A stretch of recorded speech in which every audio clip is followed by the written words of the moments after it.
주님을 구주로 모신 그리스도인들에게는 특권이며 또 삶 가운데 꼭 간직해야 할 것이 있습니다.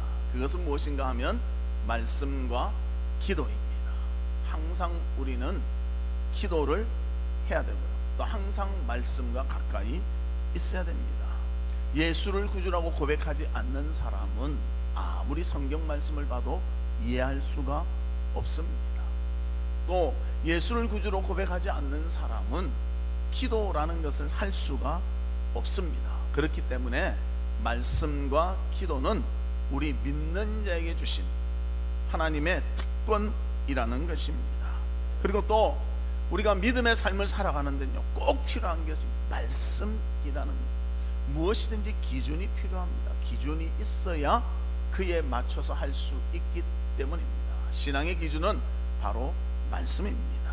그리고 또 기도할 때 우리는 내 영혼이 살아나며 하나님의 힘을 입으며 모든 일에 적극적으로 행할 수가 있는 것입니다. 그래서 기도를 영혼의 호흡이라고 합니다. 호흡이 끊기면 죽는 것입니다. 기도하지 않는 사람은요, 영혼이 죽은 것과 같다는 것입니다. 그래서 그리스도인은 항상 기도에 힘써야 합니다. 그래서 데살로니가전서 5장 17절에 이렇게 말합니다. 쉬지 말고 기도하라. 항상 기도하라는 것이죠. 항상 하나님을 바라보라는 것을 우리에게 말씀해 주고 있습니다.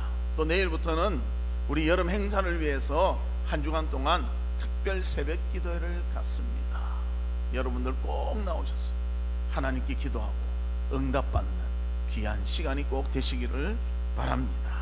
그래서 오늘 기도에 대한 말씀을 우리가 나눠보면서 기도의 자세는 어떠해야 되고 기도가 주는 유익이 무엇인가 깨닫고 하나님 앞에 날마다 기도에 제단을 드리는 우리 모든 성도들 되시기를 주의 이름으로 축복합니다.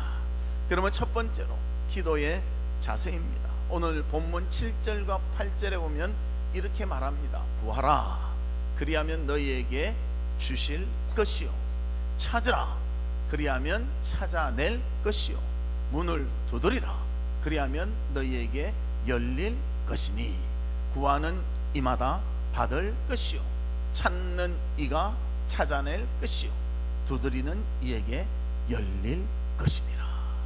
할렐루야. 여기서 구하라, 또 찾으라, 두드리라, 그렇게 표현하고 있습니다.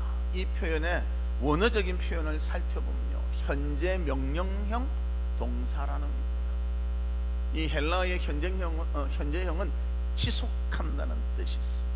그래서 기도는 계속 구해야 되고요, 계속 찾는 행동이 있어야 되고요, 계속 하나님을 바라보며 두드리고 기다림이 있어야 한다는 것을 보여주고 있습니다. 또 명령형이기 때문에 해도 되고 안 해도 되는 것이 아니라 꼭 해야 된다는 것을 우리에게 말씀해 주고 있습니다. 그리고 이렇게 구하고 찾고 두드리면 어떻게 해주시는가? 주실 것이요, 찾아낼 것이요, 열릴 것이라고 말합니다. 이 주실 것이요, 찾아낼 것이요, 열릴 것이라는 말의 언어적 표현은요, 미래 수동형 동사라는 거예요. 우리가 계속 지속적으로 찾고 구하면 하나님께서 미래에 응답해 주신다. 내가 구해서 얻는 것이 아니고 내 능력으로 하는 것이 아니라 하나님이 주실 때 얻을 수 있다는 것을 보여주고 있습니다. 그래서 기도는 우리가 지속적으로 계속 하나님께 해야 되고요, 그에 대한 응답은 하나님이 해주신다는 것을 먼저 기억하시기를 바랍니다. 그러면 첫 번째로 구하라고 말하고 있는데요, 이거는 기도해야 한다는 것을 강조하고 있습니다. 아무리 믿음이 좋아도 응답 못 받는 사람이 있습니다. 어떤 사람인가 하면 기도 안 하는 사람입니다. 기도를 안 하는데 어떻게 응답을 받겠습니까? 좋은 밥통이 있어도 쌀을 넣지 않고 밥을 하면 밥이 됩니까, 안 됩니까? 아무도 이야기를 안 하죠. 뭐 그런 걸 묻나 이런데요, 당연하잖아요. 쌀을 안 넣고 밥을 하면 밥이 되지는 않습니다. 똑같이 기도하지 않는 사람은 응답받을 수가 없다는 것입니다. 그러기에 우리는 부지런히 구해야 됩니다. 기도가 일상의 삶이 되어야 하는 것입니다. 그래서 이 구하라는 의미는 무엇이 있는가? 요구하다, 간청하다는 의미가 있습니다. 그래서 하나님께 지속적으로 요구해야 되고요, 간청해야 한다는 것을 우리에게 말해주고 있습니다. 하나님은 자신의 사랑하는 백성의 목소리를 외면하지 않습니다. 하나님께 기도하는 자를 하나님은 기뻐하십니다. 또 하나님을 믿으며 따르는 자 하나님께서 언제나 받아주십니다. 그러므로 우리에게 구하라고 말씀해주고 있습니다. 제일 중요한 것은 기도한다는 이 자체인 것입니다. 보초를 쓰던 한 병사가 있었습니다. 그런데 적과 내통했다는 혐의로 붙잡히게 되었습니다. 그래서 그의 상관이 물었습니다. 자네는 적과 무슨 이야기를 했는가? 그때 병사가 이렇게 말합니다. 저는 적과 내통하지 않았습니다. 저는 기도하고 있었습니다. 근데 그것이 남과 대화하는 것 같이 보였는지 모르겠습니다. 그러니까 상관이 말하는 겁니다. 그래, 그럼 내 앞에서 한번 기도해봐라. 그때 그 병사가 무릎을 꿇고 하나님께 마음을 다 해서 기도하는데, 정성을 다 쏟아부어 기도하니까 그 모습을 보고 상관이, 그래, 너는 기도한 것이 맞다. 그러고 혐의를 풀어주었다는 것입니다. 마음을 다해서 주님께 기도할 때 하나님께서는 들으시고 응답해 주십니다. 기도하는 것, 이것이 너무나 중요하다는 것입니다. 특별 새벽 기도예요. 왜 특별을 붙이는지 아십니까? 그냥 하면 잘 안 나오니까. 또 특별하게라도 일주일이라도 기도해야 되겠어. 합시다. 그래도요, 요즘 좀 안 나오는 것 같아요. 내가 보니까 기도 안 하고도 멀쩡하게 잘 지내시는 거 보니까 참 하나님의 은혜 중에 사시는 것으로 제가 생각이 돼요. 그러나 진정한 하나님의 은혜 가운데 살기 위해서는 기도하셔야 돼요. 한 주간 합니다. 한 주간 동안은요, 뭐 다 하잖아요. 맞죠? 여행도 막 열흘씩, 뭐 한 달씩 다녀오는데, 한 주간 하는데 여러분들 다 나오셔서 하나님께 기도하시기를 바랍니다. 그때 하나님께서 역사하시고 하나님의 놀라운 은혜가 임할 줄로 믿습니다. 두 번째는 찾으라입니다. 한번 우리 따라합시다. 찾으라. 찾으라는 말은 어떤 의미가 있는가? 기회를 찾는 행위를 말하고 있습니다. 이처럼 기도는 입으로만 하는 것이 아니라, 입으로 기도하면 기도에 합당한 행동이 있어야 그 기도는 응답된다는 것입니다. 예를 들면 어떤 사람이 테니스를 잘 치고 싶어요. 그런데 하나님께 매일 나와서 기도합니다. 하나님, 제가 테니스를 잘 쳐서 세계 1위와 같이 잘 치게 해주세요. 그리고 기도만 하고 테니스를 연습을 안 해요. 그럼 테니스를 잘 칠 수 있습니까? 없습니까? 예, 기도 안 하고 테니스 연습하는 사람이 테니스를 더 잘 치게 되는 거예요. 마찬가지로 기도하면 그 일에 합당한 행동을 우리가 해야 한다는 것입니다. 기도하면서 하나님, 우리 교회가 부흥되게 해주세요 하고 기도만 하고요, 부흥될 일들은 하나도 안 해요. 전도하고 또 주의 교회를 위해서 서로 협력하고 성도 간에 사랑하고 아름다운 분위기를 만들어가고 그래야 된대요. 그런 건 전혀 안 하고 하나님, 우리 교회가 부흥하게 해주세요, 하나님, 우리 가정이 잘 되게 해주세요 하고 아무 노력 안 하고, 그러면 아무도 될 수가 없다는 것입니다. 구하는 것도 있지만 찾아야 된다. 그 기회를 찾는 행위가 필요하다는 것을 말해주고 있습니다. 그래서 기도하고 그것을 찾으면, 행동에 옮기면 그 놀라운 응답이 우리 가운데 이루어질 줄로 믿습니다. 그래서 골로새서 4장 3절에 이렇게 말합니다. 그가 너희와 라오디게아에 있는 자들과 히에라볼리에 있는 자들을 위하여 많이 수고하는 것을 내가 증언하노라. 그렇게 말합니다. 사도 바울도 정말 하나님을 위해서 귀한 일들을 감당해 나갈 때에 그 일을 통해서 주님의 일이 이루어지는 것, 그가 노력하고 수고한 만큼 복음을 전하기 위해서 헌신하며 전도에 힘썼다는 것을 우리에게 보여주고 있습니다. 그러기에 우리는 입으로만 기도하는 것이 아니라 우리의 행동을 통해서 찾아야 한다는 것을 보여주고 있습니다. 세 번째는 두드리라는 것입니다. 그 원어적으로 보면 문을 두드리는 것을 의미합니다. 문을 두드리는 것은요, 내가 문을 여는 것이 아니라 상대방이 열어줄 때 문이 열리게 되는 것입니다. 내가 기도에 힘쓰고 내가 행동에 옮기지만 그 다음에 할 것은 하나님의 응답을 기다리는 자세가 필요하다는 것입니다. 많은 사람들은 모든 것을 자신의 의미대로 자신의 때에 맞추려고 합니다. 그러나 기도는요, 내 때에 맞춘다고 되어지는 것이 아니에요. 하나님의 때를 기다려야 되고요, 하나님이 응답하시기를 문을 두드리고 그 다음에 반응이 있도록 해야 한다는 것입니다. 다윗이 밧세바와 간음을 한 후에 밧세바를 통해서 임신을 하게 됩니다. 그런데 그 아이를 낳았는데 그 아이가 시름시름 앓고 있습니다. 그래서 다윗은 하나님께 기도합니다. 금식하며 기도합니다. 하나님, 이 아이를 살려주십시오. 물론 제 죄에 의해서 태어난 아이지만 하나님 살려주십시오. 식음을 전폐하고 하나님께 기도합니다. 주변에 있는 신하들은요, 같이 긴장하는 거예요. 왕이 저렇게 식사도 안 드시고 저렇게 기도하시는데 우리가 어떻게 해야 될까?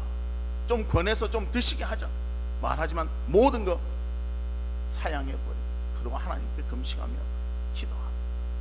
근데 기도하는데 아이가 죽고 막 신하들은 더 두렵습니다. 아이가 살아있는데도 저렇게 기도하시는데 죽었다면 이거 어떻게 하는가, 이거 알려야 되는가 말아야 되는가 고민하고 있을 때 다윗이 그 사실을 알게 됩니다. 그리고 다윗은 하나님 앞에 금식하는 것을 딱 멈추고 이제는 음식을 먹기 시작합니다. 신하들은 이해가 안 되는 거예요. 아이가 살아있을 때도 그렇게 정성을 다해 기도했는데 어떻게 아이가 죽으니 왜 식사를 할까? 그러나 다윗은 사무엘하 12장 22절과 23절에 이렇게 말합니다. 아이가 살았을 때에 내가 금식하고 온 것은 혹시 여호와께서 나를 불쌍히 여기사 아이를 살려주실는지 누가 알까 생각함이거니와 지금은 죽었으니 내가 어찌 금식하랴 내가 다시 돌아오게 할 수 있느냐, 이렇게 말합니다. 기도하지만 응답은 하나님께 있다. 생명이 달렸지만 하나님께 응답이 있었기 때문에 이제는 멈추고 기도하는 일을 멈추고 일상으로 돌아갔다는 것을 우리에게 알려주고 있습니다.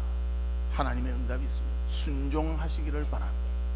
그리고 하나님의 응답이 있도록 문을 두드리고 기다릴 수 있는 우리의 자세가 있기를 바랍니다. 이것이 기도의 자세입니다. 믿는 자로서 하나님의 신실함을 믿고 기도하는 것이고 또 기도만 하는 것이 아니라 기도와 합당한 행동을 하는 것이고 그 행동을 한 후에는 하나님의 응답이 있도록 기다리는 자세가 필요하다는 것입니다. 우리 사랑하는 성도들, 항상 하나님께 기도하고 놀라운 응답과 기쁨을 누리는 모두가 되시기를 주님의 이름으로 축복합니다. 두 번째로는 기도의 응답입니다. 오늘 본문에도 보면 악한 자라도 좋은 것을 자식에게 줄 알거든 그렇게 말합니다. 하나님도 우리에게 좋은 것으로 응답해 주신다는 것입니다. 그래서 기도 응답을 통한 유익함이 있다는 것입니다. 그 첫 번째는 믿음의 성장이 있다는 것입니다. 기도하면 믿음이 성장하게 됩니다. 하나님은 전지전능하시기 때문에 성도의 필요를 미리 다 아십니다. 무엇을 구할지도 다 아시고요, 어떻게 주셔야 될지도 다 아시고요, 어느 때 공급해야 되시는 것도 다 아십니다. 그러나 그냥 주시는 것이 아니라 찾도록 하시고요, 찾는 과정 속에서 신앙이 성장하게 만드신다는 것입니다. 어린아이는 엄마의 젖을 먹고 자라납니다. 어린아이는 배고프면요 딴 걸 찾지 않습니다. 엄마를 찾습니다. 그리고 엄마가 주는 젖을 먹고 무럭무럭 자라. 그리고 더 자라서 어느 성장의 기준에 딱 이르면요 그때부터는 젖을 먹는 것이 아니라 음식을 먹기 시작합니다. 단단한 음식까지도 먹게 된다는 것입니다. 성장했다는 표시겠죠. 마찬가지로 성도도 성장하기 위해서라면 기도에 힘써야 된다. 기도할 때 그 믿음이 더 자라게 됩니다. 진정한 성숙함을 맛보게 된다는 것입니다. 욥의 삶을 보면 욥은 참 성숙한 사람임을 우리는 발견하게 됩니다. 왜 그런가 하면 그의 기도를 보면 그가 성숙했구나를 깨닫게 됩니다. 욥기 1장 21절 말씀에 보면 우리 같이 한번 읽어볼까요? 시작. 주시니도 여호와시요 거두시니도 여호와시오니 여호와의 이름이 찬송을 받으실지니이다 하고 그렇게 말합니다. 주신 이도 여호와이시요 거두가신 이도 여호와이신 줄로 믿습니다. 욥은 어떤 상태였습니까? 욥은 동양에서 가장 부자였습니다. 그 재산이 정말 많았어요. 그런데 하루아침에 그 재산이 다 없어졌어요. 여러분 한번 상상해 보십시오. 내가 사는데 내 재산 다 없어졌어. 지금 길바닥에 나 앉아야 된다. 상상이라도 하고 싶지 않지 않습니까? 그래 되었습니다. 그리고 7남 3녀의 자녀가 있었는데 하루에 다 죽었습니다. 그뿐만 아니라 자기는 피부병이 걸려서 얼마나 가려운지 손으로 긁는 것이 안 되니까 벽돌로 막 빡빡 몸을 긁고 있었습니다. 그때 그가 고백한 것이 것입니다. 이 모든 것 주신 이도 하나님이시오. 모든 것 거두어가신 분도 하나님이십니다. 그러게 하나님이 이 모든 것을 찬송받으실 줄 믿습니다. 성숙함이 있기 때문에 하나님 앞에서 이런 기도를 할 수가 있다는 것입니다. 기도할 때 이렇게 성숙에 이르게 된다는 것. 우리의 인격이 무엇을 통해서 변화되게 됩니까? 하나님을 만나고 하나님과 교제하고 하나님 말씀을 실천하며 기도함 가운데 성숙하게 되는 것입니다. 아마 이런 경험들 여러분 하셨어요. 옛날에는 하나님께 기도했는데 응답이 안 되면 왜 응답도 안 해주실까? 그러면서 마음에 실망하는 경우도 있습니다. 그러나 지금은 신앙이 성장하다 보니 하나님이 안 주시면 그래, 하나님은 이것을 안 주시면 또 다른 것으로 채워주실 것이야. 아마 하나님이 더 좋은 것 주시려고 나를 기다리게 하실 것이야. 이런 마음들이 든다. 이게 성숙해지는 과정이라는 거예요. 어린아이들은 바로 그들의 요구를 들어주지 않으면요 응리응리하고 옵니다. 그러나 조금만 자라면요 아이들이 기다릴 줄을 알아요. 엄마 뭐 주세요 잠깐만 하면 기다릴 줄 안다는 거예요. 어린아이 때는 잠깐만 해도 응리응리하고 울지만 조금 성숙하면 그것을 기다릴 줄 알고 뜻을 알고 소통이 되고 서로가 무언가를 요구하는 것을 받아주며 잘 행할 수 있도록 성장하게 된다는 것입니다. 우리도 기도할 때 이런 성숙에 이를 줄로 믿습니다. 언제나 이런 아름다운 성숙의 모습이 우리 가운데 있기를 바랍니다. 응답의 또 두 번째는요, 응답의 최고는 우리 한번 같이 있습니다. 시작. 하나님을 알아가는 것이다. 응답의 제일 중요한 것은 하나님을 알아가는 것입니다. 무엇을 하나 얻고 무엇을 누리고 물론 그것도 응답이지만 더 중요한 것은 하나님을 알아가는 것이 응답의 최고라는 것입니다. 많은 사람들은 자신의 요구가 이루어졌을 때 하나님께 얻게 되었을 때 매우 좋아합니다. 하지만 하나님 입장에서는요 우리가 기도를 통해서 하나님의 성품을 닮아갈 때 기뻐하신다는 것입니다. 그래서 하나님의 성품을 알고 하나님의 하신 일을 깨달아 할 때 하나님은 기뻐하시게 됩니다. 그래서 하나님을 알게 되면 영적 교통을 하나님과 하게 되는데 하나님은 모든 것을 아시며 모든 것을 행하시는 분이시기 때문에 우리의 마음을 아시고 우리에게 가장 좋고 유익한 것을 주실 것이다. 이것을 깨닫게 된다는 것입니다. 아이들은 아빠가 선물을 사다 주면 너무 기뻐합니다. 그러면서 아빠가 나를 사랑하고 있구나, 나를 귀히 여기고 있구나, 이것을 아는 것이 더 귀중하다는 거예요. 선물 자체가 중요한 것이 아니라 아빠가 나를 어떻게 생각하고 아빠가 나와 어떤 관계가 되는가, 이것을 더 중요시 여긴다는 것입니다. 그래서 아빠가 선물을 줄 때마다 아빠를 더 사랑하게 되고 아빠를 존중하게 되고 아빠를 통해서 많은 것을 느끼게 된다. 우리도 마찬가지. 하나님께 기도할수록 하나님을 알아가는 응답을 받게 되는 것입니다. 여러분, 하나님을 얼마나 알고 계십니까? 얼마나 느끼고 계십니까? 기도를 통해서 하나님의 성품을 깨달았습니까? 기도를 통해서 하나님을 얼마나 사랑하고 계십니까? 하나님을 알아갈수록 주님의 뜻을 깨닫게 되고 그 뜻에 순종하게 되고요, 주님과의 아름다운 교제를 점점 해나가게 되는 것입니다. 아브라함도 보십시오. 하나님과의 교제가 잘 되니까 하나님께서 아들을 바치라는 그런 명령을 주셨을 때 주저하지 않고 하나님 앞에 자신의 아들을 바치. 참 이 말 쉽게 하지만요, 아들 바치라, 자녀 바치라, 이거 정말 어렵잖아요. 자녀의 일부분만 바쳐라 이래도 우리는 막 고민하고 야단법석을 나. 그런데 아들의 목숨을 바치라 할 때 아브라함은 하나님께 바칩니다. 왜 그런가 하면 하나님의 마음을 알고 하나님과의 교제를 통해서 성숙해졌고 하나님을 알아가기 때문에 하나님이 결코 내 아들을 어떻게 하지는 않으실 것이다. 아마 데려간다면 또 새로운 아들을 주실 것이다. 이런 확신이 있었기 때문에 하나님께 기쁨으로 바칠 수가 있었다는 것입니다. 이삭은 어떻습니까? 이삭도 하나님을 의지했습니다. 이삭이 그랄에 있을 때 우물을 파면요, 그 그랄 사람들이 빼앗아가는 거예요. 그럼 이삭은 그냥 줍니다. 왜? 파는 거 내가 파지만 물은 하나님이 주시지 않나. 그래서 또 팝니다. 또 빼앗아갑니다. 또 팝니다. 또 빼앗아갑니다. 나중에는 파면 다 나오니까 아이고 빼앗지 말자.